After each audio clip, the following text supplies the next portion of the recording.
அருட்பெருஞ்சோதி அருட்பெருஞ்சோதி தனிப்பெருங்கருணை அருட்பெருஞ்சோதி.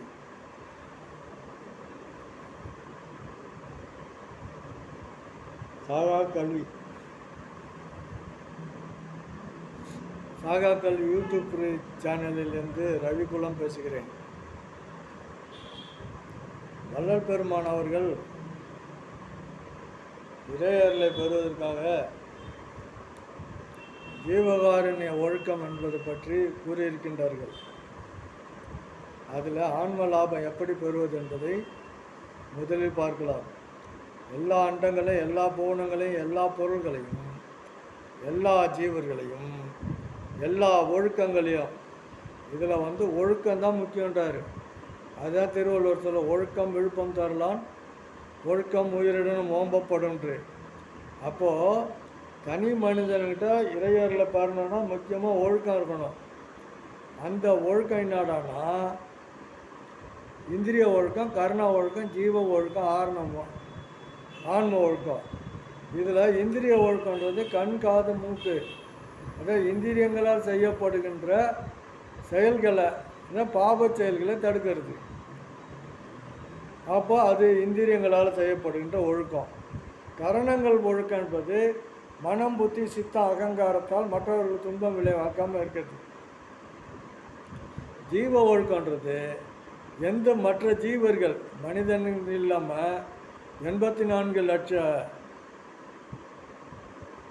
பேதமுள்ள உடல்கள் இருக்குது. எறும்பு, அதாவது புல் பூண்டுலேருந்து எறும்பு முதல் யானை, ஈரா 84 லட்சம் யோனி வகை பேதங்கள் இருக்குது.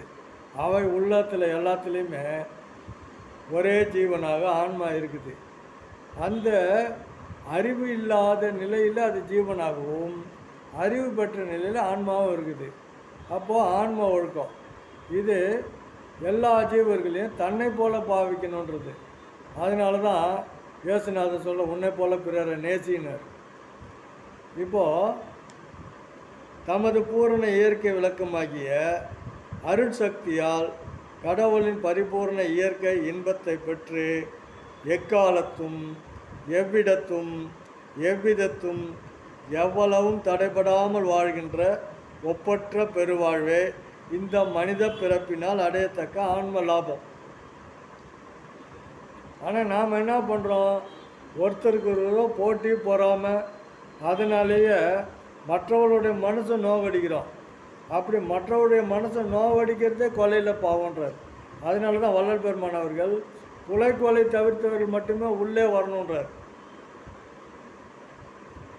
இதில் கொலை தொழில் என்பது ஒரு உயிரை கொன்று அதனுடைய சதையை சாப்பிடுவது. தன்னுன் பெருக்கருக்கு தான் பெரிதும் நுண்பானிடம் எங்கனும் ஆளும் அருள் அப்படின்னு திருவள்ளுவர் சொல்லியிருக்கார். அதுபோல் கொலை என்பது புண்ணு. இந்த உடம்பு மேலே ஆசை இருக்கக்கூடாது, இச்சை இருக்கக்கூடாது, அந்த மாதிரி ஆளுங்க உள்ளே வரக்கூடாது அப்படின்றாரு.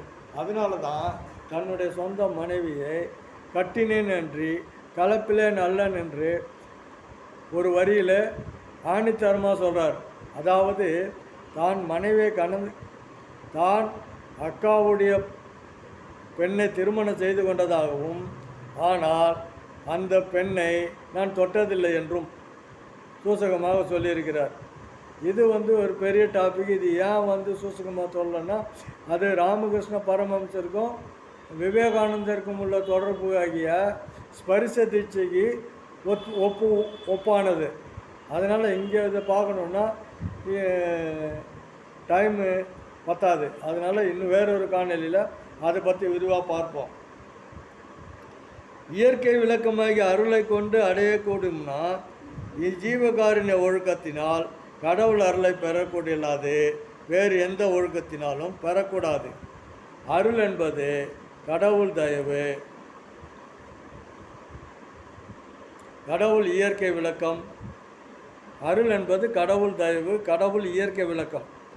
ஜீவகாரன் என்பது ஜீவர்கள் தயவு, ஜீவர்கள் ஆன்ம இயற்கை இலக்கியம்.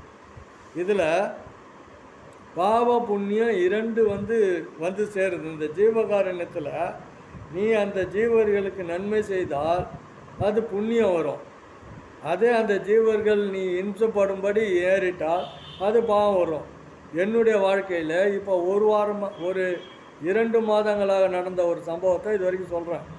நான் காரிக்கிழா மறைமலை நகரில் காரிக்கிழாத்தில் 17/16 இருக்கிறேன். எங்கள் வீட்டு பக்கத்தில் 17/17 இருக்கிறவங்க, அவங்க பேர் கூட இன்றைக்கி எதுக்கு வரைக்கும் எனக்கு தெரியாது. ஏன்னா அந்த அளவுக்கு நான் காலையில் கிளம்புனேன்னா சாயந்தரம் தான் வருவேன். நமக்கு சர்வீஸ் தான் பிரதானம். இப்போ வள்ளல் பெருமான் மேலே ஈடுபாடு கொண்டு ஆன்மீக நாட்டம் கொண்டு பொருள் ஈட்டுவதை விட்டுவிட்டு அருளுக்காக என்னுடைய உடலையும் உயிர் பொருள் ஆவி அனைத்தையும் அர்ப்பணித்து விட்டேன். அப்படி இருக்கின்ற நிலையில் என் வீட்டை சுற்றி யார் இருக்காங்கன்னு எனக்கு எதுவும் தெரியாது இது வரைக்கும். ஆனால் என் பேரை கேட்டால் அவங்களும் தெரியும். எங்கள் தெருவில் கார்ப்பரேஷன் வாட்டர் 4 நாளைக்கு 5 நாளைக்கு ஒரு தடவை தான் வரும். அதனால் நகராட்சியில் மோடி திட்டத்தில் தண்ணீர் அதாவது கிராமந்தோறும் தண்ணீர் தருகின்ற மோடி திட்டத்தினுடைய ஒரு வாய்ப்பாக எங்கள் தெருவில் வீட்டுக்கு வீடு குழா போட்டு கொடுத்துருக்குறாங்க. நல்லா தாங்க தண்ணி எனக்கு தண்ணி வர மாதிரி தான் அவங்களுக்கும் தண்ணி வந்தது. எப்படி 17/16 இருக்கிற எங்களுக்கு தண்ணி வந்த மாதிரி தான் 17/17 இருக்கிறவங்களுக்கும் தண்ணி வருது. ஆனால் அவன் 3 அடுக்கு மாடி கட்டி அதில் ஒவ்வொரு மாடியிலையும் ஒவ்வொரு ஃப்ளோர்லேயும் குடுத்தனை வச்சுருக்கிறதுனால அவனுக்கு தண்ணி பத்தலைன்றதுனால கார்ப்பரேஷன் வாட்டர் குழாவை மோட்டரில் போட்டான். ஈவினிங்கில் வர்ற நகராட்சி தண்ணியும் உள்ளுக்குள்ளே இழுத்து மோட்டரில் ஃபிக்ஸ் பண்ணி எங்களுக்கு ஒரு சொட்டு தண்ணி வரல, 10 நாளாக வரல. அப்போ நாங்கள் என்ன பண்ணுவோம்? எனக்கு நான் 65 வயசு, என்னால் இயலாதாது. என்னுடைய சகோதரி 52 வயசு, அவளுக்கு சுகரு. வெளியே போய் தண்ணி எடுத்துகிட்டு வர முடியாது. ஒரு நாளைக்கு மிஞ்சி போனால் 5லேருந்து 10 குடம் தான் எடுத்துகிட்டு வருவோம். சாயந்தரத்தில் 1 மணி நேரம் வருகின்ற இந்த தண்ணியை அவன் என்ன பண்ணுறான்?